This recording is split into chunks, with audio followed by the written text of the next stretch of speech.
Kita berbuat baik pun kita sudah. Kita rajin berbuat baik kepada jiran kita. Walaupun jiran kita itu jauh, kita tetap juga berbuat baik. Tetapi Allah Subhanahu wa taala ataupun Nabi sallallahu alaihi wasallam memberikan ancaman kepada manusia-manusia ataupun jiran-jiran yang suka betul membawang jiran sebelah, kan? Ataupun membuat kejahatan, ataupun mencela jiran-jirannya, mencaci jiran-jirannya. Ada sebenarnya. Tak payah jauh, sebelah rumah dicakapnya. Bidak betul dia punya cat, dia bilang. Kan contoh dia. Ataupun sebelah rumah ni piara ayam. Bau betul dia nyatai ayam ataupun tai kucing. Kita mengatai jiran kita. Kan? Memanglah benda tu menghancurkan hati kita apa? Kan? Bau apa tu benda tu? Kan? Itu sebab kita sebagai jiran, kita tahu kita punya tanggungjawab kita. Kita rasa contohnya bila kita piara kucing ni mungkin mengeluarkan najis. Bila dia mengeluarkan najis, mungkin dia akan mengganggu jiran sebelah. Kita tahu bila kita mengganggu jiran sebelah, kita juga akan dihisap oleh Allah Subhanahu wa taala. Tetapi kita juga sebagai jiran sebelah, tidak boleh kita mencaci orang yang memelihara kucing. Kaedah dia macam mana? Kita bagi dia nasihat. Bukan kita mengeluarkan perkataan-perkataan yang tidak baik. Adapun hukuman bagi orang yang menyakiti jiran ni ada disebutkan Nabi sallallahu alaihi wasallam daripada hadis daripada Abi Hurairah radhiyallahu an, yang mana Nabi sallallahu alaihi wasallam bersabda, la yadkhulul jannah man la ya'manu jaruhu bi bawa'iq. La yadkhulul jannah man la ya'manu jaruhu bawa'iq. Hadis diriwayatkan oleh Imam Muslim. La yadkhulul jannah, Nabi kata tidak akan masuk syurga bagi orang yang tidak ataupun orang yang mengganggu ketenteraman orang lain. Tidak akan masuk syurga. Hadis ini diriwayatkan oleh Muslim. Maknanya kalau di akhirat nanti habis sudah kita ni, kita rasa kita masuk syurga sudah, limpas sudah kita, limpas titian sirat lakunan sudah kita, kan? Selamat sudah. Kena panggil. Kenapa? Pernah dulu dia bilang kau pergi cabut bunga. Bunga apa sekarang? Bunga apa sekarang tu yang sekarang orang berjual-jual tu? Banyak kan? Bunga keladi tu, daun. Kau curi, dia bilang. Menyakiti hati jiran. Kena tarik kita balik. La yadkhulul jannah. Orang Muslim dia tidak akan masuk syurga sekiranya ada dosa lagi di dalam dirinya. Itu sebab kita ni syurga tu dia kena melalui neraka dulu. Titian itu berada di atas neraka. Mau masuk syurga kita kena melalui dulu, kan? Kena melalui apa? Kena melalui titian sirat. La yadkhulul jannah. Orang-orang Muslim dia tidak akan masuk syurga kalau dia menyakiti jirannya. Kita pikirlah bagaimana kita menyakiti jiran. Sikit saja betul dia bilang. Bukan juga apa dia bilang. Aku tutup saja dinding tu bilangnya. Pasal bau dia bilang, bau kucing apa kan? Ditutupnya jiran. Padahal jirannya suka bersosial dan sudah aku dapat bercakap sama dia bilang. Sakit hati kawan. Kita sudah menyakiti hati jiran. Sama-sama lah berdosa. Kau pun sama berdosa, saya pun sama berdosa juga. Bagaimana keadaan Anda? Kita carilah jalan bagaimana untuk kita mengharmonikan keadaan. Kan? Banyak tugas kita ni. Tugas kita kepada jiran ni pun banyak betul kita punya urusan. Kadang-kadang kita nak tahu apa mau buat di rumah kan? Sebenarnya banyak urusan kita. Kalau kerja tu lain lah. Tetapi urusan dia dengan masyarakat ni, dia mau, dia bilang, macam saya katakan sebelum ni lah. Buat ini salah, buat itu salah. Bukan salah, cara kita tidak kena sebenarnya. Senang saja. Kalau kita rasa kita ni nak mau berdosa, diam saja kita. Jangan kau bercakap. Kau keluar rumah, jangan bercakap. Diam-diam je. Kalau jiran tegur, Assalamualaikum. begini je kau jalan. Yang penting dia tahu kau menegur. Kalau kita cakap lagi itu ini, habis. Sebab kita takut berdosa, apa? Orang ni kadang-kadang dia begitu kan. Begitulah manusia. Ada yang tak takut dosa, ada yang takut dosa, ada yang terlebih-lebih dia takut dosanya. Sampai jiran kawan pun tak dilayani. Kenapa? Nanti tersalah cakap aku, dia bilang berdosa. Susah juga, kan? Maknanya bagi kita ini kita kena kita kena bersederhanalah.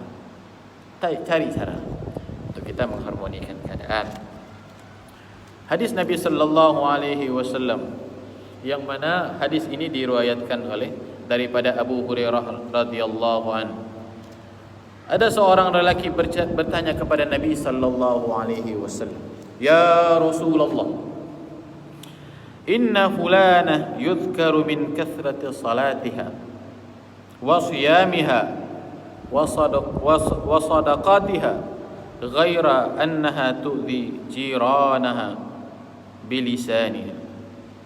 Ya Rasulullah, sesungguhnya aku nampak seorang perempuan itu, dia sentiasa melakukan ibadah. Banyak ibadah dia lakukan. Seorang lelaki bertanya kepada Nabi sallallahu alaihi wasallam. Solatnya tidak pernah tinggal. Kalau boleh dikatakan, maghrib saja 4 rakaat, lepas maghrib saja 4 rakaat, zuhur 4 rakaat, asar endaklah selepas rakaat 4 rakaat. Kalau dia buat selepas 4 rakaat, mau ditengok tu orang Syiah kali ini, dia bilang. Contoh dia lah kan.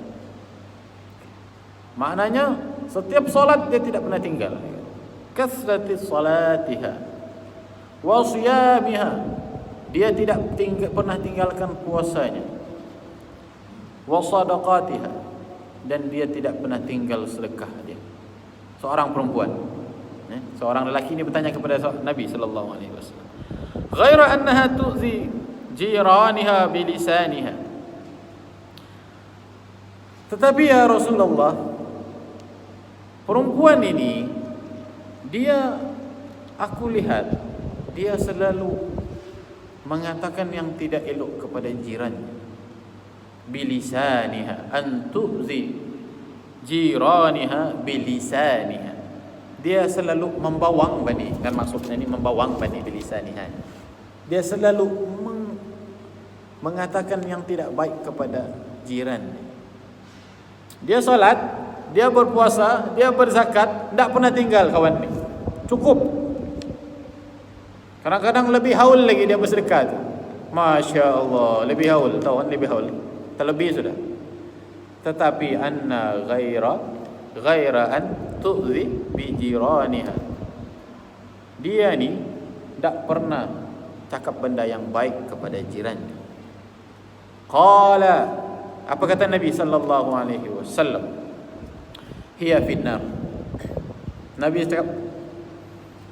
cakap ringkas ya. Hiya finnar. Apa kata? Perempuan itu akan masuk syurga. Perempuan itu akan masuk neraka. Masuk syurga ketawa dia. Hiya finnar. Perempuan itu akan masuk neraka. Hadis riwayat Imam Ahmad. Sanad dia hasan.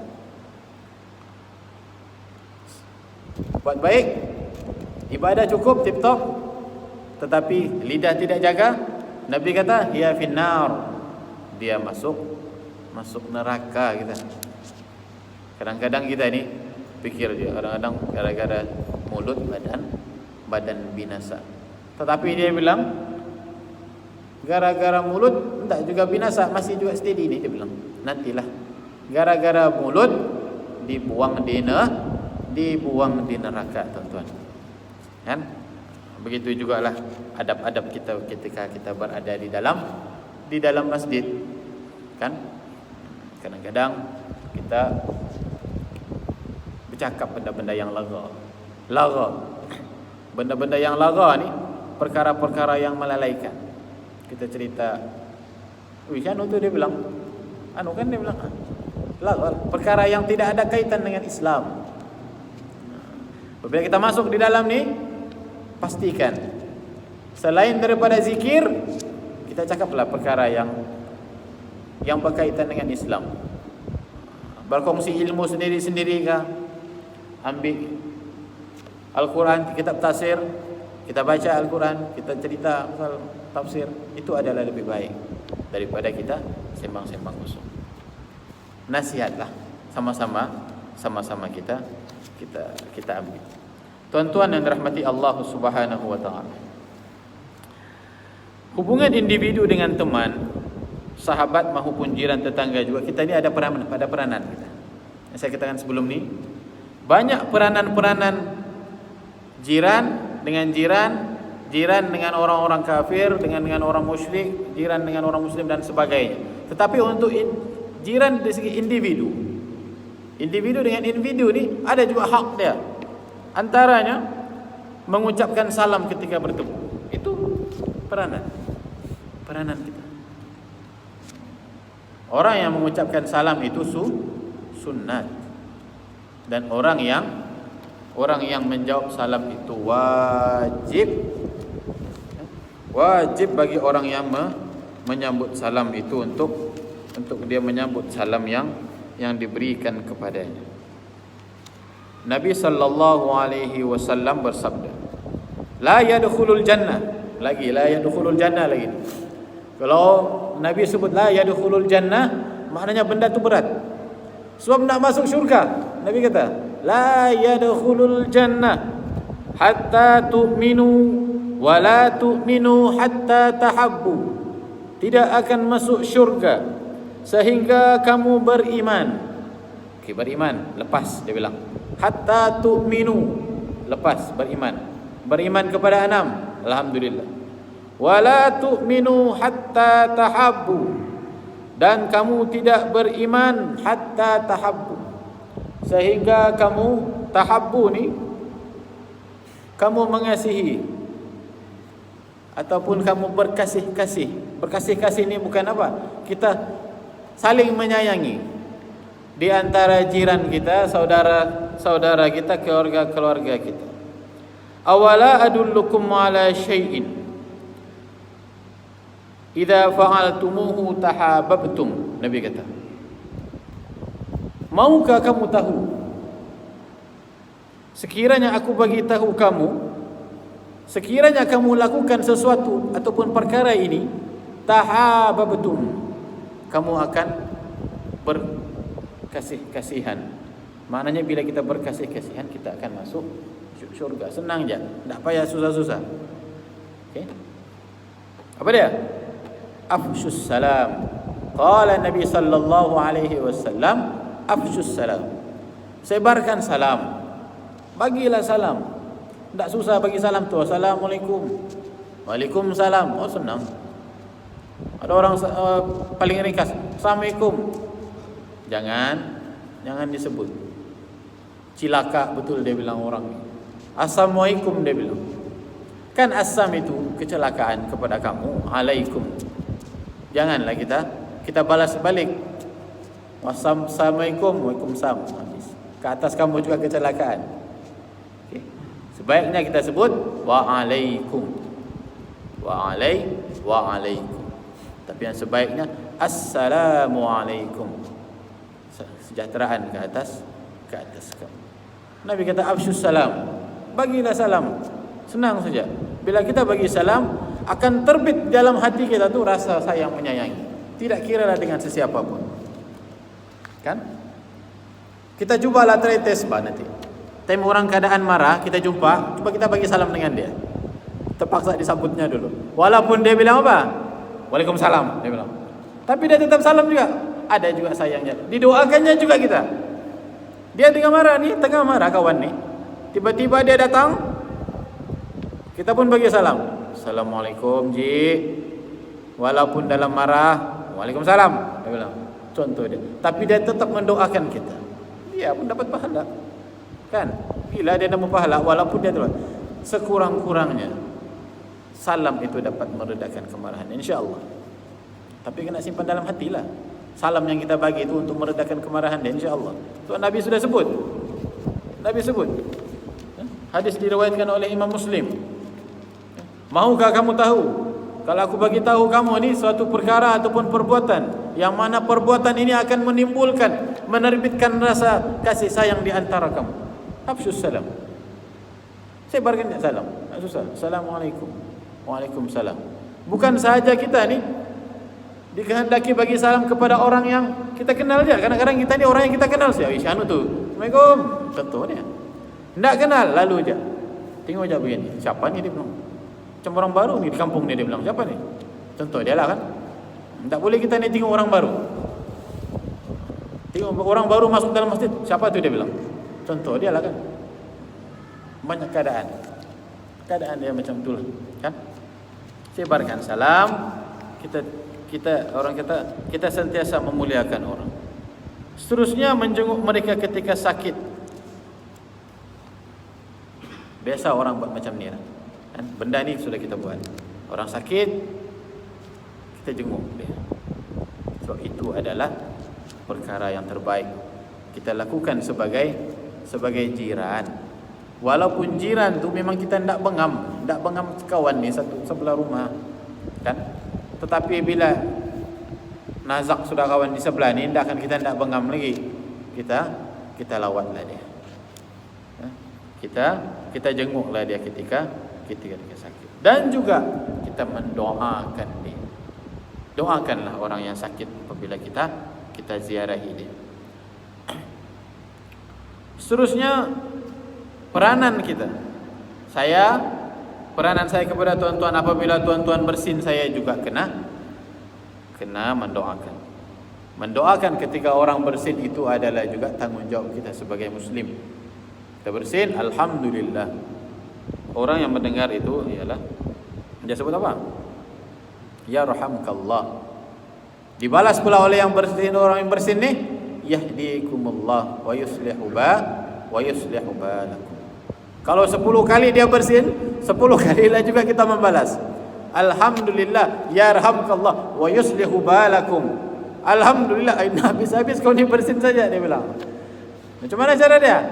Kita larilah dari sana. Janganlah juga kita duduk di sana sudah dia bersin sampai 10 kali juga kita begitu. Alhamdulillah, yarhamkallah wa yuslihu balakum. Alhamdulillah, yarhamkallah wa yuslihu balakum. Habis-habis kau ni, dia bilang. Last dikasihnya jamak semua. Bolehkah dia kasih jamak tu bacaan tu? Tak boleh lah kan. Maknanya keadaan dia begitulah kan. Kita mendoakan, dia mendoakan, kita doakan dia balik. Kan indah Islam tu.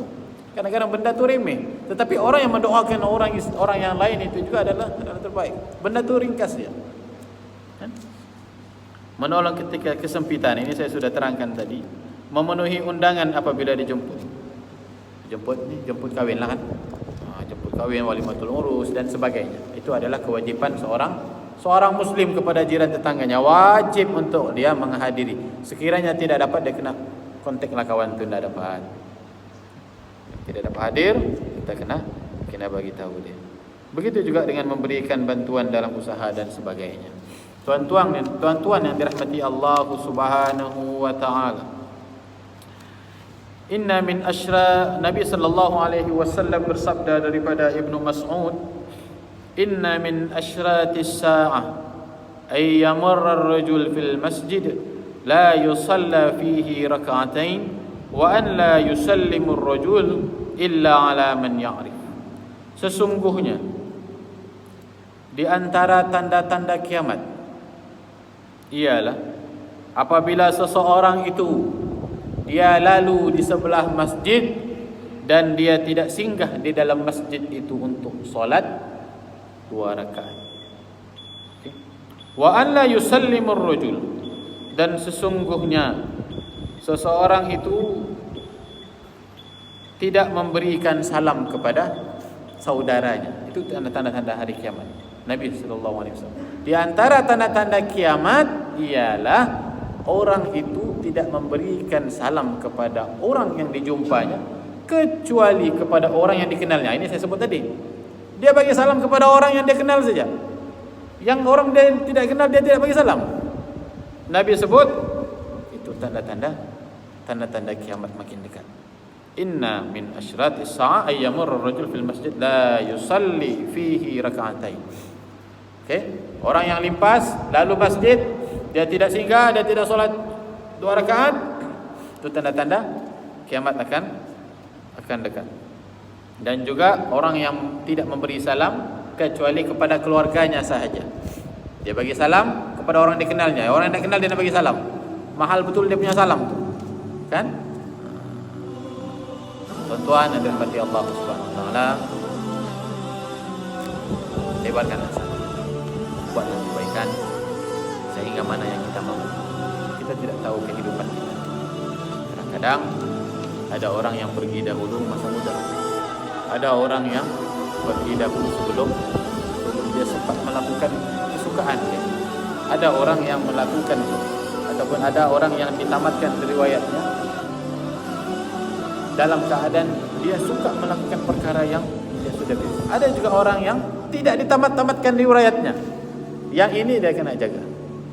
Sebab Allah memberikan kelebihan kepada dia untuk terus beribadah kepada Allah.